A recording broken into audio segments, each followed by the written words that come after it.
बचपन से मेरे पापा भी पॉलिटिक्स में है, तो बचपन से घर का माहौल था, तो मुझे बचपन से सिर्फ एक ही चीज पसंद है पॉलिटिक्स में।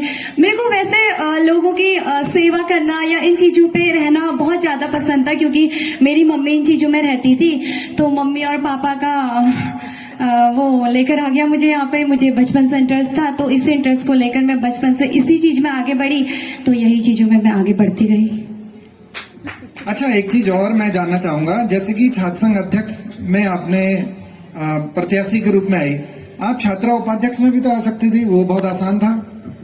अरे सपने बड़े देखने चाहिए ना, मैंने बचपन से बड़ा सपना देखा था। और बचपन जब मैं सेकंड क्लास में पढ़ती थी, तभी मेरा एक अभी भी मेरी मम्मी के पास वो लिखा हुआ एक पर्चा है, उसमें मैंने लिखा था कि मैं कुछ करना चाहती हूँ इस टाइप से। मतलब पॉलिटिक्स या समाज सेवा जो भी बोलते हो आप लोग, जो भी इसको नाम देते हो, मैंने बचपन में जब मैं सेकंड क्लास में पढ़ती थी तभी उस पर्चे पे लिखा हुआ था कि मैं इस चीज में आऊंगी। जब मैं 9th क्लास में पढ़ती थी, मेरे एक सर थे, उन्होंने बोला था कि मैं बचपन से स्टेज पे बहुत ज्यादा रही हूँ, मैं बहुत ज्यादा बोलती भी, स्टेज पे ज्यादा बोलती हूँ, वैसे पता नहीं, लेकिन बचपन से जब मेरे सर ने एक बार मुझे बोला था, बेटा एमबीपीजी से अभी तक कोई लड़की प्रेसिडेंट नहीं बनी है, मुझे लगता है ना कि तू प्रेसिडेंट बन जाएगी। उन्होंने इत्तेफाक से बोला था या जैसे भी बोला था, लेकिन उन्होंने बोला था, ये बात मेरे रोम रोम पे बस गई थी। और तब से मैं चाहती थी कि मैं अध्यक्ष का चुनाव लड़ूं, लेकिन समय ऐसा रहा कि 11th और 12th में पूरा बिस्तर पे रही, पूरा 2 साल में अपने पैरों से चल नहीं पाती थी, तो इस चीज से रही थी, इस चीज से होकर गुजरते हुए मैं जब फिर मैं गांव में स्कूलिंग करने लगी थी, फिर मैं गांव से यहाँ आई। जब मैं एमबीपीजी कॉलेज में फर्स्ट टाइम आई, तो मेरा एक भी कोई फ्रेंड नहीं था, यहाँ पे कोई नहीं था। मैंने बिल्कुल जीरो से, एमबीपीजी में मैंने बिल्कुल जीरो से स्टार्टिंग करी। और मैंने स्टार्टिंग में मुझे बहुत लोग, क्या सभी लोग मुझे ये बोलते थे कि एमबीपीजी कॉलेज से प्रेसिडेंट का चुनाव लड़ना। उस टाइम में मीमांसा थी चुनाव लड़ रही थी, जब मैं फर्स्ट ईयर में पढ़ती थी, तो उन लोगों ने बोला, देखिए कोई भी लड़की आती है तो यहाँ पे उन लोगों के साथ नहीं आने देते बॉयज आगे। मुझे हर किसी ने ये बोला, मतलब मुझे एक इंसान ने ऐसा नहीं बोला कि यहाँ पे एमपीपीजी प्रेसिडेंट का लड़की चुनाव जीत सकते हैं। लेकिन मुझे भरोसा था कि मैं ये चुनाव लड़ूंगी। और उसके बाद जब मेरा टिकट कटा था, आप लोगों को पता है, सभी लोगों को, मुझे बहुत ज्यादा बताने की जरूरत नहीं है, जब मेरा टिकट कटा था तो उसके बाद मैंने फिर भी सोचा था मैं चुनाव लड़ूंगी, क्योंकि पता है जब मैं चुनाव लड़ रही थी, मेरा टिकट कटा था, फिर भी मैं चुनाव लड़ने जा रही थी। मेरे घर के बाहर पे ना 50 गाड़ियां घर की इस साइड से लगी हुई थी, 50 गाड़ियां इस साइड से लगी हुई थी, मुझे मैनेज करने के लिए। मतलब कि मुझे मैनेज करा जा रहा था कि आप चुनाव मत लड़िए, अगले साल लड़ लेंगे, इस साल प्लीज ऐसा मत करिए। बहुत सारी बातें ऐसी हुई थी, और आप लोगों ने, सभी लोगों ने देखा है, सब में बहुत ज्यादा यहाँ पर क्या बताऊं, फिर भी बता रही हूँ। लेकिन मेरे पापा तक मैनेज हो गए, तो उन्होंने बोला, बेटा अगले साल को कर लेना, इस साल देख हवा का, क्योंकि सत्ता, शासन, प्रशासन सब उनके पास है, एक हवा का झोंका आएगा। और हमारे जितने बॉयज ग्राउंड पे काम कर रहे हैं, वो सारे पिटेंगे और सबको इतना मार रहे थे, आप लोगों ने खुद देखा था। जो पेट्रोल पंप होता है, उसके वॉशरूम में तक बच्चे छुपे हुए थे, उन लोगों को वहां से निकाल कर मारे थे। मेरे पापा बोले, अभी ये हाल है तो बाद में क्या हाल होगा। तो मैंने बोला, पापा नहीं, कोई बात नहीं, हम लोग कैसे भी चुनाव लड़ेंगे। मैं सब लोगों को अंदर से, कभी कभी मेरे को वैसे थोड़ी, इतनी 1% भी मेरे को ये नहीं लगा कि मैं चुनाव नहीं लड़ूंगी। तो मेरे पापा ने जब मुझसे बोला, बेटा देख उनके पास सब कुछ है, एक काम कर, इस साल मतलब अगले साल को लड़ लेगी, तेरे को सम्मान पूर्वक यहाँ पे ऐसे करेंगे वैसे करेंगे। मेरे पापा तक मैनेज हो गए थे, देहरादून से बहुत लोग आए थे मुझे मैनेज करने के लिए, हर जगह से आए थे। लेकिन नहीं, क्योंकि मुझे इस बार चुनाव लड़ना था। इस बार चुनाव लड़ना मेरा इसलिए भी ज्यादा जरूरी बन गया था, क्योंकि ये सही और गलत की लड़ाई बन चुकी थी। तो मैं ये चुनाव लड़ी, और आप सब लोगों के आशीर्वाद से मैं ये चुनाव जीती भी। और मुझे बचपन से भरोसा था अपनी मेहनत पर, क्योंकि मैंने इतने साल एमबीपीजी को 5 साल से मैं इस चीज को, चुनाव के लिए मेहनत कर रही थी। लेकिन कभी भी हम लोगों ने कुछ ऐसा गलत काम नहीं करा, हमेशा सच्चाई के उस पर चले। मेरे को ऐसा लगता है कि मेरे जीतने का रीजन मेरी सच्चाई और मेरी ईमानदारी थी, और जो मुझे यहाँ तक लेकर आया, और आज सभी लोगों का आशीर्वाद भी मुझे मिला था। रश्मि, जिस प्रकार से आप बोल रही हैं बहुत ओजस्वी तरीके से, तो मैं 2 लाइन आपके लिए बोलूंगा। लपक के जलते थे बिल्कुल सरारे जैसे थे, लपक के जलते थे बिल्कुल सरारे जैसे थे, जब नए थे तो बिल्कुल तुम्हारे जैसे थे।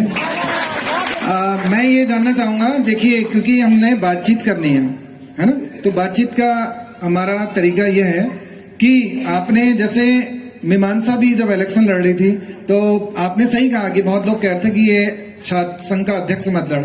मैंने भी एक बार मीमांसा से कहा, मैंने कहा मीमांसा इतना चुनौती क्यों लड़ रही है? नहीं भैया, मुझे लड़ना है तो बस छात्र संघ अध्यक्ष का, मैं हारूं या जीतूं चाहे कुछ भी हो, मैं लड़ूंगी तो छात्र संघ अध्यक्ष। और मुझे तो लगता है कि वो एक जो क्षण था, शायद मीमांसा अगर उस चुनौती को नहीं लेती तो अन्य महिलाएं भी ऐसा आगे नहीं आती। और आपने खुद अभी उदाहरण दिया मीमांसा का, और वास्तव में आपने जो यहाँ पर एक नया इतिहास बनाया है, तो ऐसे में बहुत सारी चुनौतियां आगे भी आई। तो एक चुनौती ये भी आई कि वहां पर कार्यक्रम ना हो, वैसे ये विषय ऐसा नहीं है, लेकिन फिर भी आपने इतना बड़ा रिस्क क्यों लिया?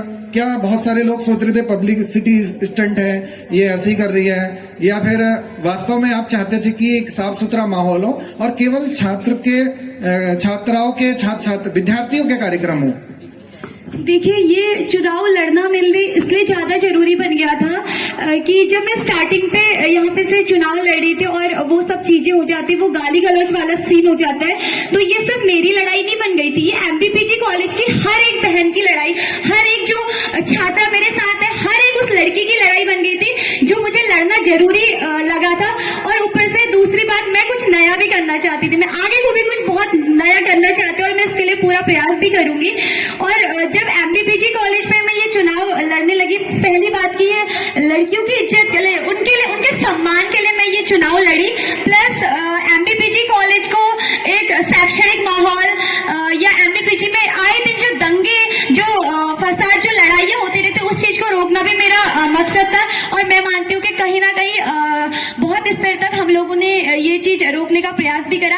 आज एमपीपीजी कॉलेज पे देखिएगा, बिना आई कार्ड के कोई भी कॉलेज के अंदर नहीं जा रहा है, जबकि इससे पहले ऐसा नहीं होता था। इसी तरह एमपीपीजी में भी बहुत सारे काम हो रहे हैं, तो मैं इन्हीं चीजों को अपने एमपीपीजी कॉलेज, एमपीपीजी जो कुमाऊं का सबसे बड़ा महाविद्यालय, इसको एक स्वच्छ वातावरण भी देना मेरा एक मकसद था। आपसे ये अंतिम सवाल मेरा ये होगा, क्योंकि देखिए जिस तरह से आपने ये इलेक्शन जीता, तो क्या आपको लगता है कि आने वाले समय में छात्र संघ अध्यक्ष के लिए जो हमारी छोटी बहनें हैं, बच्चे हैं, क्या वो आगे आएंगे, या फिर इसी तरह से कोई मीमांसा या कोई रश्मि या ऐसे और लोग आ पाएंगे?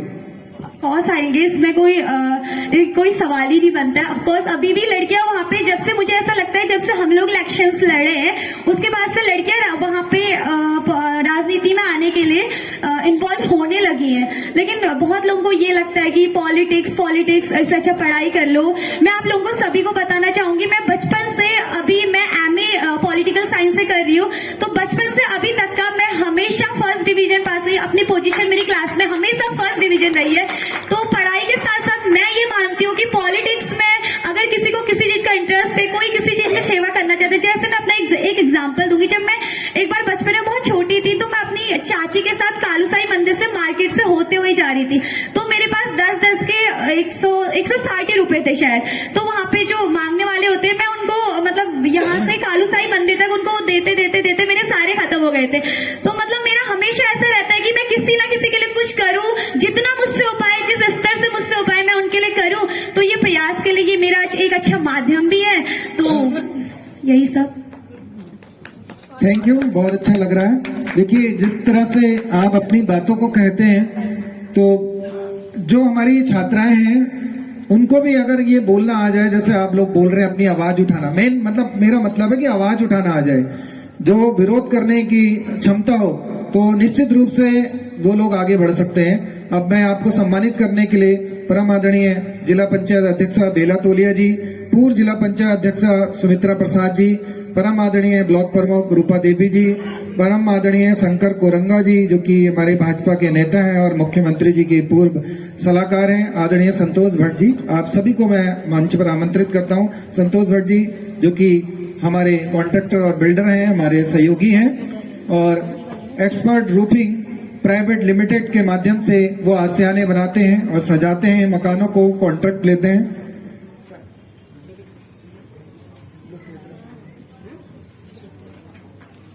एक बार जोरदार तालियां बजा दीजिए रश्मि लंगड़िया के लिए, जो कि छात्र संघ अध्यक्ष एमबीपीजी कॉलेज हल्द्वानी, उत्तराखंड का एक ऐसा विद्यालय जहां पर सबसे ज्यादा संख्या में विद्यार्थी अध्ययन करते हैं और आपको सम्मानित करते हुए शंकरदा कृपया मंच पे रहेंगे।